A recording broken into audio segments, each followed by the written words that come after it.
Emmeline Shaw stood at the edge of Whispering Creek, Texas, her thin fingers clutching the handle of her weathered carpet bag. The stagecoach that had dropped her off disappeared in a cloud of dust, leaving her alone on the outskirts of the small frontier town. Her pale blue dress hung loose on her frame, much like the expectations that had worn thin after 28 years of disappointment. "So this is it," she whispered to herself, her voice barely audible above the autumn wind that swept across the plains. "My last chance." The letter from her cousin Martha had been clear: come to Whispering Creek and help with the boarding house, or face destitution back east. After the fever had taken her parents last winter and the bank had taken their home, Emmeline had little choice. The scars on her back from childhood smallpox had sealed her fate in Philadelphia society. No suitor would look past them, and no proper household would hire a woman marked as she was. Useless, her aunt had called her, a burden on charity. Emmeline adjusted her worn bonnet and squared her shoulders. The boarding house stood at the far end of the main street, a two-story structure with peeling white paint and crooked shutters.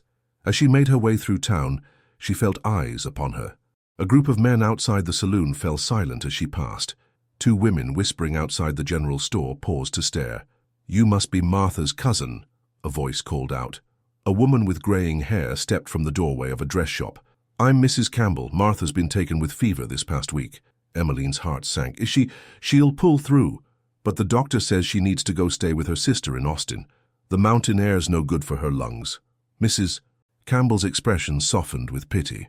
"She left word that you can take over the boarding house. It's not much, but it's something." Not much was still more than nothing, Emmeline thought, as she followed Mrs. Campbell down the street. The boarding house was worse up close. The porch sagged in the middle and several window panes were cracked. 6 rooms upstairs for boarders," Mrs. Campbell explained as she unlocked the door. "Martha's quarters in the back. Kitchen needs work, but the stove's sound. 2 men staying now, a cattle buyer and a clerk from the land office." The interior smelled of dust and neglect. Cobwebs hung from the ceiling, and the wooden floors were dull with years of grime. "Thank you," Emmeline said quietly, setting down her bag. "I'm grateful for the opportunity." Mrs. Campbell looked at her doubtfully. "It's hard work running this place alone. Martha had help from the Wilkerson girl, but she's getting married next month." "I'm stronger than I look," Emmeline replied, though she wasn't sure if that was truth or desperate hope. After Mrs. Campbell left, Emmeline stood in the silent boarding house and let the reality of her situation wash over her. She removed her bonnet, revealing auburn hair pulled severely back from her face. Her green eyes, once described as her only beauty, surveyed the work ahead of her. "One room at a time," she told herself, rolling up her sleeves. By nightfall, she had cleared the cobwebs from the common area and scrubbed the kitchen until her hands were raw. The pantry held little, some flour, beans, and coffee, but it would do for the morning. She was heating water for tea when the front door creaked open. "Hello?" a man's voice called. "Mrs. Finch?" Emmeline stepped into the front room to find a tall man in a dusty coat. His face was weather-beaten, with several days' growth of dark beard shadowing his jaw.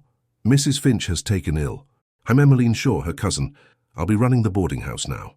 She clasped her hands to hide their redness.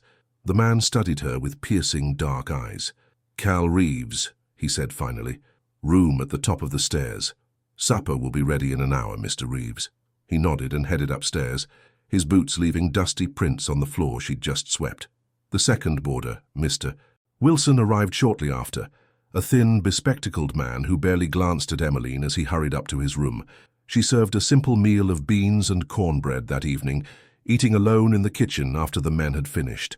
Later, as she made up the small cot in the back room that was now hers, Emmeline heard raised voices from the street. She peered through the window to see 3 men on horseback, their faces obscured by the darkness. One of them shouted something about Comanche devils before they rode off toward the saloon. Sleep came fitfully that night, her dreams filled with the faces of those who had called her useless, broken, unwanted. Yet as the first light of dawn crept through her window, Emmeline rose with renewed determination. This boarding house, this dusty, forgotten corner of Texas, was her chance to prove them wrong.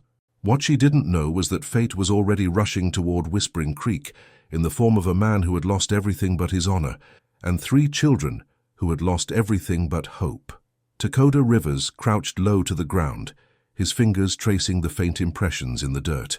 The children were silent behind him, as he had taught them to be. 4 days they had been tracking the men who had burned their wagon train. 4 days of following a cold trail across the Texas plains.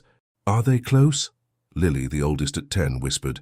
Her blonde hair was matted with dust, her blue eyes too old for her young face. "Half a day ahead," Takoda answered, his voice low and even. His Comanche mother had named him for his ability to find what others could not, but even his skills were being tested by this pursuit. He stood, towering over the children. At 36, Takoda's life had been shaped by 2 worlds, his mother's people and his father's. Neither had fully accepted him, but both had taught him how to survive. The scar that ran from his left temple to his jaw was a reminder of the price of belonging nowhere. "We'll reach the town by nightfall," he told them, adjusting the Winchester rifle slung across his back. "You remember what I told you?" The children nodded solemnly. Besides Lily, there was 8-year-old James with his serious eyes and 6-year-old Sarah, who hadn't spoken a word since watching her parents die. "Stay close, stay quiet, trust no one but me," James recited. Takoda nodded. "Good." He helped Sarah onto the single horse they had managed to save from the attack, then lifted James up behind her. Lily walked alongside him as they continued westward. The attack had come at dawn 3 weeks ago. The small wagon train, 5 families heading to new homesteads in West Texas, had been easy prey for the band of outlaws. Takoda had been hired as a guide and hunter, sleeping on the outskirts of the camp when the shooting started. By the time he reached the wagons, most were already dead. He managed to pull the 3 children from a burning wagon, their parents' bodies already still within. They had fled into the hills, hiding as the outlaws picked through the remains of the settlers' possessions. When Takoda had crept back hours later, he found only ashes and graves too shallow to provide dignity. "We need supplies," he told the children as they walked, "and those men need justice." "Will the town help us?" Lily asked. Takoda's expression hardened. "Towns don't often help men like me, or children with no people." He didn't tell them his full plan, that after securing their safety, he intended to hunt down each of the 7 men responsible for the massacre. The badge he kept, wrapped in a bandana, taken from the body of a Texas Ranger who had once saved his life, gave him the authority. Whether the town would recognize that authority was another matter. As dusk settled over the plains, the lights of Whispering Creek appeared in the distance. Takoda pulled his hat lower, obscuring his features. His mixed heritage was written in his face, the high cheekbones and copper skin of his mother, the strong jaw and height of his white father. "Remember," he told the children as they approached the edge of town, "let me do the talking." The streets were mostly empty as they entered, a few patrons stumbling from the saloon, the only sign of life.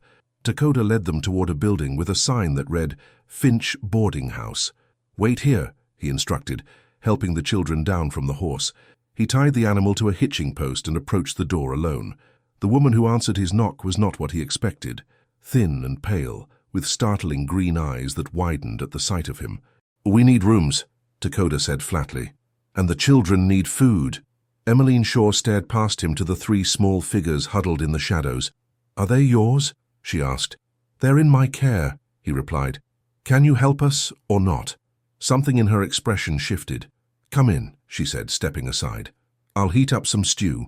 The children entered cautiously, their eyes darting around the modest common room. Takoda followed, his hand never straying far from the knife at his belt. "I'm Emmeline Shaw," she told him, moving toward the kitchen. "I took over the boarding house just yesterday." "Takoda Rivers," he answered, surprising himself with his real name. "The children are Lily, James, and Sarah Wilson." Emmeline busied herself at the stove while the children sat at the kitchen table, their postures rigid with exhaustion and weariness. Takoda remained standing, positioned where he could see both the front and back doors. "You're a long way from anywhere," Emmeline observed as she placed bowls of stew before the children, "and those children look like they've been through hardship." "We have," Lily said before Takoda could stop her. "Our parents were killed by bad men. Mr. Rivers saved us." Emmeline's spoon clattered against the pot. "I'm so sorry," she whispered. Takoda watched her closely, looking for signs of the judgment or fear he typically encountered. Instead, he saw something unexpected: understanding. "How much for 2 rooms for a few days?" he asked. $2 a night, meals included," she replied, then hesitated. "But perhaps we can make other arrangements. This place needs work, and I could use help with repairs." Takoda narrowed his eyes. "Why would you help strangers?" Emmeline's gaze dropped to her hands, red and chapped from scrubbing, because I know what it's like to have nowhere else to go. After the children had eaten, Emmeline showed them to a room with 2 beds. "The girls can take this one," she said, "and there's a small room next door for the boy and yourself, Mr. Rivers." Dakota nodded. "I'll bring our things." When he returned from retrieving their meager possessions from the horse, he found Emmeline sitting with the children, gently combing the tangles from Lily's hair. "And then the princess realized she didn't need the prince after all," she was saying softly. "She could save herself." Sarah was watching with rapt attention, the first sign of interest she'd shown in anything since the attack. James had already fallen asleep, his small body curled protectively around a wooden toy soldier. Dakota leaned against the doorframe, something unfamiliar tugging at his chest. He had promised these children safety, but he hadn't been able to give them comfort. Later, when the children were asleep, he found Emmeline in the kitchen, scrubbing dishes. "Those men who killed their parents," she said without looking up. "You're hunting them, aren't you?" "Yes." "Is that wise? With 3 children depending on you?" Dakota moved to stand beside her. "Justice is always wise, Miss Shaw. Those men will kill again if they aren't stopped." Emmeline finally turned to face him. "And what happens to the children if you don't come back?" The question hung between them, heavy with implication. Dakota had no answer. "They'll be safe here while I'm gone," he said finally. "I'll pay extra." Emmeline dried her hands on her apron. "It's not about money, Mr. Rivers. Those children have lost enough already." "You don't understand." "I understand loss, Mr. Rivers, and I understand that vengeance doesn't heal it." She moved past him toward her room. "Get some rest. Morning comes early in this house."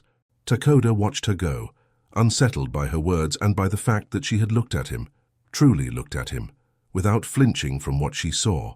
Outside, a wind had picked up, carrying the scent of rain. Tomorrow he would begin asking questions around town, seeking information about the 7 men. But tonight, for the first time in weeks, the children would sleep in real beds, and for reasons he couldn't explain, that felt like a victory worth savoring. A week passed with agonizing slowness for Dakota.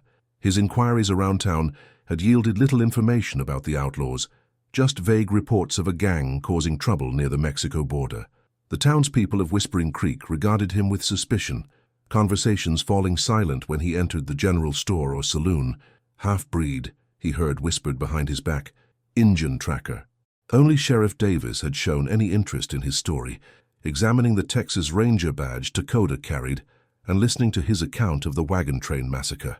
"I'll send telegrams," the sheriff had promised, "but without witnesses besides you and those children, it'll be hard to get a posse together." Dakota knew what remained unspoken, that his word, as a man of mixed blood, carried little weight, that the deaths of settlers on the frontier were common enough to be unremarkable. What he hadn't expected was the change in the children. Under Emmeline's quiet care, they had begun to emerge from their shells of grief. James helped her in the garden she had started behind the boarding house. Lily assisted with preparing meals and making beds. Even Sarah, who still didn't speak, had taken to following Emmeline everywhere, small hand tucked trustingly in the woman's larger one. On the 7th morning, Dakota came downstairs to find Emmeline teaching the children to make biscuits, flour dusting their clothes and laughter, actual laughter, brightening the kitchen. "Mr. Rivers?" Lily called when she saw him. "Miss Emmy says we can sell extra biscuits to the general store if they're good enough." "Miss Emmy?" he asked, raising an eyebrow at Emmeline. She blushed slightly, wiping her hands on her apron. It's easier for the children to say. Dakota accepted the coffee she offered, watching as she guided Sarah's small hands in rolling out dough. The boarding house had transformed in the past week. The common room now held fresh wildflowers in mason jars. The floors gleamed with polish. Even the cracked windows had been repaired, thanks to the work Dakota had done in exchange for their board. "Any news?" Emmeline asked quietly when the children were absorbed in their task. "Nothing useful," he admitted. "The sheriff sent telegrams, but they're not looking very hard," she finished for him. "Because of who you are." Her directness still startled him. Most white women wouldn't acknowledge his heritage, let alone the prejudice it engendered. "I'm riding out tomorrow," he told her. "There's a trading post 20 miles south where outlaws sometimes hole up." Emmeline's hands stilled. "The children will be disappointed. They've grown attached to you. I won't be gone long. Long enough for them to worry." She looked up at him, her green eyes challenging. "Long enough for them to wonder if you're coming back at all." Dakota set down his coffee cup with more force than necessary. "Those men need to answer for what they did." And who will answer to these children if you get yourself killed? Her voice remained low, but there was steel beneath the softness. They call for you in their sleep, Mr. Rivers. They've lost everyone else they loved. The word hung between them. Loved. Did these orphaned children love him? The thought was as terrifying as it was unexpected. I gave my word, he said finally, to their parents as they lay dying. I promised justice. Emmeline moved closer, close enough that he could see the faint freckles across her nose. Perhaps justice doesn't always look the way we expect it to. Before he could respond, the front door burst open. Sheriff Davis stood there, his face grim. Rivers, he said. Got a telegram from El Paso. They caught 2 men matching your description of the outlaws. They're being brought to Fort Stockton for questioning. Dakota straightened. When? 2 weeks, maybe less. The sheriff glanced at the children, then back to Dakota. Thought you'd want to know. After the sheriff left, silence filled the kitchen. Dakota could feel Emmeline's eyes on him, waiting. 2 weeks, she said finally. Time enough to ensure the children are settled before you ride out. He nodded slowly. Time enough. That evening, as summer heat gave way to the cool of night, Dakota sat on the boarding house porch, whittling a small wooden horse for Sarah. The door creaked open behind him, and Emmeline appeared with 2 cups of tea. The children are asleep, she said, settling beside him on the step. Sarah actually smiled today. When you weren't looking. Dakota accepted the tea, their fingers brushing momentarily. You're good with them. They make it easy. She stared out at the darkened street. They're remarkable children. They are. Silence stretched between them, comfortable in a way that surprised him. May I ask you something, Mr. Rivers? Dakota, he corrected her. And yes, what will happen to them? After you've done what you feel you must do. It was the question he'd been avoiding. 3 orphaned children with no relatives, no home, no future that didn't involve charity or an orphanage. I don't know, he admitted. I hadn't thought beyond keeping them safe. And what about you? What happens to you after? Dakota's hands stilled on the carving. There is no after for me, Miss Shaw. There's only the next trail, the next job. Emmeline turned to look at him directly. That sounds like a lonely way to live. It's the only way I know. She was quiet for a moment. The children told me about your mother's people, about how you taught them to find water in the desert and read the stars. Dakota tensed. Did they also tell you how neither world accepts me? How I'm an outcast among both white men and Comanche? They told me you sing to them when they have nightmares, she said softly. They told me you're teaching James to be brave and Lily to be strong. They told me you carried Sarah for 3 days when her feet were too blistered to walk. Something in her voice made him look up. The moonlight caught in her auburn hair, loosened from its usual severe style. You're more than what others see when they look at you, Dakota Rivers, she continued, just as I am. His eyes dropped to the high collar of her dress, remembering how she always kept herself covered, even in the Texas heat. Your scars, he said quietly. Emmeline's hand flew to her throat. How did you— I recognize the way you hide, he replied. I've been doing it my whole life. She looked away, her profile rigid with tension. Smallpox, when I was a child. They cover my back and shoulders. In Philadelphia, they made me unmarriageable. Unwanted. Fools, Dakota said before he could stop himself. A small smile touched her lips. Perhaps, but their foolishness brought me here, and I'm beginning to think that might have been a blessing in disguise. The next morning, Dakota woke to the sound of commotion in the street. He dressed quickly and made his way downstairs to find Emmeline already at the door, her face pale. What is it? He asked. Riders coming in, she said. The blacksmith says they've been asking for a half-breed tracker and 3 orphaned children in towns all along the border. Dakota's blood ran cold. Get the children. Hide them in the cellar. Emmeline nodded, already moving toward the stairs. What about you? I'll meet them, he said, checking his Winchester. Make sure they don't get past the main street. Dakota, she caught his arm. There are 7 of them. Their eyes met in a moment of perfect understanding. He could die today. The children could lose another protector. If I don't come back, he began. Don't, she interrupted. Don't say it. Just come back. He watched her hurry upstairs, then stepped out onto the porch to face whatever came.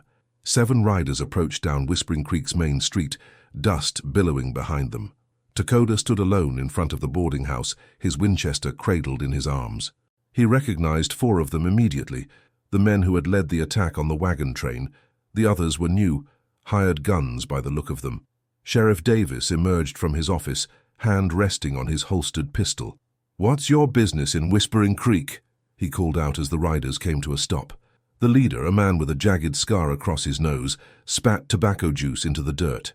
"Looking for a half-breed and some brats," he drawled. "Heard they might be here." "And what's your interest in them?" the sheriff asked. "Family matter," the man replied with a cold smile.